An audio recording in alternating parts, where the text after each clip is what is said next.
Over thinking, किसी भी चीज के बारे में बहुत ज्यादा सोचना, नाउ बिकम अ डिजीज, जिसमें आदमी अपने ही विचारों में उलझा रहता है। एक पेंसिल में कितना वजन होता है? आप बोलोगे कुछ भी नहीं, और वही आपको ये बोला जाए कि ये पेंसिल अपने हाथ में लेके आप 12 घंटे खड़ा रहो। तो यहाँ मैजिक पेंसिल का नहीं है, यहाँ सबसे बड़ी प्रॉब्लम ये है कि आप उसको कितनी देर तक सोचते रहते हो। आज हम बात करेंगे 5 ऐसे टेक्निक जिसका यूज करके आप बड़ी आसानी से इससे दूर हो सकते हैं।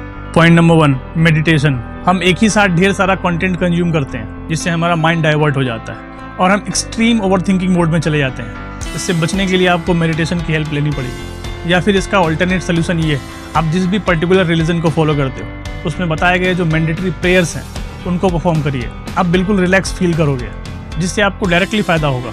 आपका मन बिल्कुल शांत हो जाएगा और फिर कुछ भी नई चीज़ें सीखने या समझने के लिए कैपेबल हो जाएगा। Point number 2, distraction.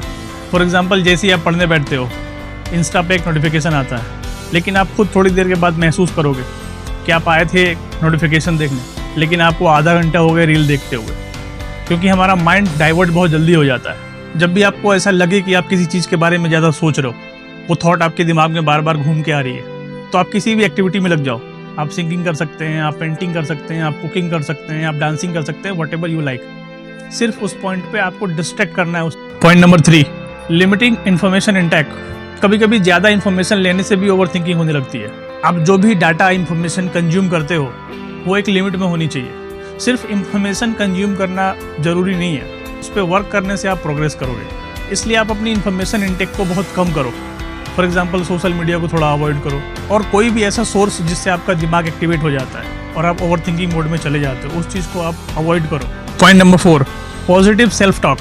खुद से हमेशा पॉजिटिव बातें करें, क्योंकि हमारा सबकॉन्शियस माइंड कब कौन सी बात को कैप्चर कर ले इसका कोई ठिकाना नहीं। कुछ भी अगर आपने नेगेटिव बोला अपने बारे में, अपने हेल्थ के बारे में, अपने एजुकेशन के बारे में, अपने बिजनेस के बारे में, तो वो बहुत जल्दी कैप्चर कर लेता है। आप ऐसे माहौल में रहिए जहाँ लोग पॉजिटिव बातें करते हो।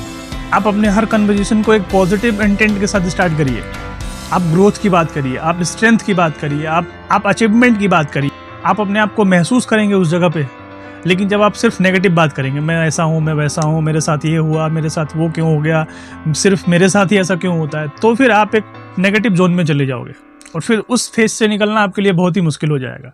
वो एक्चुअल में एग्जिस्ट करता भी नहीं था, उसको आप ही ने क्रिएट करा है। Point number 5, problem solving approach. हमेशा किसी ना किसी प्रॉब्लम का प्रैक्टिकल सोल्यूशन ढूंढिए। आपके साथ जो भी प्रॉब्लम है, आप जिस भी चीज़ को ओवर थिंक कर रहे हो, तो आप अपने आप से पूछो कि क्या मेरे ओवर थिंकिंग करने से इसका सोल्यूशन मिलेगा, या फिर मैं वहीं टाइम वेस्ट कर रहा हूँ। आप सवाल अपने आप से पूछो, क्योंकि ये प्रॉब्लम आपकी है, इसको आपने बिल्ड करा है कि मैं ओवरथिंक क्यों कर रहा हूँ, मेरे करने से क्या फ़ायदा होगा। हर प्रॉब्लम का सोल्यूशन 80% टाइम उस प्रॉब्लम में ही होता है। आप फालतू में टाइम वेस्ट करने से अच्छा है जो भी प्रॉब्लम है जिसकी वजह से आपको ओवरथिंकिंग हो रही है, आप उसको एनालाइज करो। इसकी मेन वजह क्या है, इससे मैं बाहर कैसे निकल सकता हूँ।